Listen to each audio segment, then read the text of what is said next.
এই দেশের শেষ করে ফেলাইছে মানুষের টাকা পয়সা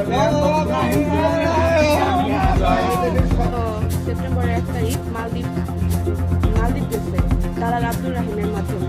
এখন ওইখানে যাওয়ার পর দালাল আব্দুর রাহিম আমার হাজবেন্ডের কোনো খোঁজ খবর নেয় না, নিয়ে ওখানে ফালায় রাখছে। 6 লাখ টাকা দিয়ে যাওয়ার পরে এখন হচ্ছে আবার দেশে পাঠানোর কথা বলার পরে 10 লাখ টাকা মুক্তিপণ দাবি করতেছে। না দেওয়ায় ওকে অনেক মারধর করছে, খাবার টাবার বন্ধ করে দিচ্ছে। 7 দিন যাবত আমার হাজবেন্ডের সাথে কোনো যোগাযোগ নাই। এখন আপনাদের কাছে আমার একটাই দাবি, আমার হাজবেন্ডকে সহি সালামতে দেশে আনাদের ব্যবস্থা করা। আমি জিজ্ঞেস করতাম বিদেশ পাঠানোর জন্য, বিদেশ পাঠাবো, টাকা লাগবো, ফার্স্টে বলছে 6 লাখ টাকা লাগবে। 6 লাখ টাকা রাজি হয়েছি। তারপরে ও কেছে ঠিক আছে, আমি কাছে কী কাজ, ফর্নিচারের কাজ, কাজ কাজ দিতে পারে না বিদায়। ও যখন আমার জামাইরে নিয়ে 6 লাখ টাকা নিয়ে পরে আবার মুক্তিপণ দাবি করে আরও 10 লাখ টাকা দিতে হইব। 6 লাখ টাকা তো দিচ্ছি, আরও 10 লাখ টাকা দিতে হইব। এরকম তারে অত্যাচার করতেছে ওই জায়গায়, খানা দানা বন্ধ। রাহিম আমাদের রাখিনি, ও কিন্তু দালাল এবং ও দুশ্চিত্র একটা চট্টচাটি এবং মানুষকে জিম্মি করে বিদেশ নিয়ে প্রতারণা করে টেহার মুক্তিপণ দাবি করে। এবং ওর মা এত নোংরা, কোনো কিছু কইলেই উলঙ্গ। আমার সাহেবপাড়া রাহিম দালা সম্পর্কে আমার ভাষণ লাগে।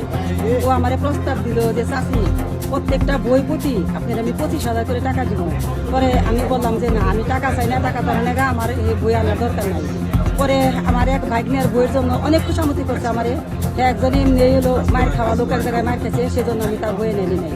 পরে আমার ওই ননদ আমার কাছে আইসা বলছে যে ভাবি হলো যায় আপনি কি করবো, আপনি আমারে বাঁচাইলেন, নইলে আমি বাঁচতাম না। এরকম দালালের উপযুক্ত শাস্তি চাই আপনাদের কাছে, এটা আমার দাবি।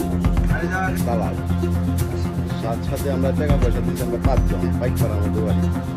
সে আমাদের টাকা 1 বছর ঘুরিয়ে টাকা দিছে, আমাদের টাকা দিছে, আরো রয়েছে টাকা, কখন আর দেয় না। সে আমাদের সাথে 1 বছর প্রতারণা করছে এবং আমাদের পাঠায় নাকি মালদ্বীপ নেওয়া যাওয়ার কথা আছে, মালদ্বীপ নিতে পারে নাই। পরে আমরা তার কাছে টাকা পয়সা কিছু নিয়ে আরো পয়সা কিছু রয়েছে, টাকা পয়সা দেয় না। আমরা টাকা দিয়েছিলাম 5 জনের 6 লাখ দেওয়ার বাদেও আমাদের টাকা দিচ্ছে 7 লাখ, 5.5 লাখ দিচ্ছে, আর 50 টাকা রয়েছে টাকা দিতে চান। দেওয়ার পরে রাহিমদের বাড়িতে এগিয়ে যাই।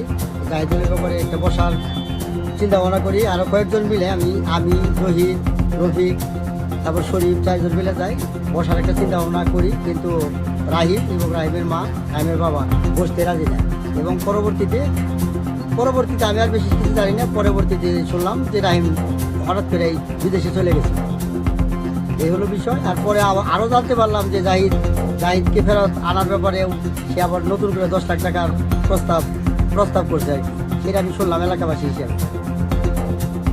এই দেশের মানুষগুলোর জিম্মি করে টাকা পয়সা নিয়ে সবার ধ্বংসের হতে দেয়, গরিব মানুষগুলোর ধ্বংসের হতে দেয়।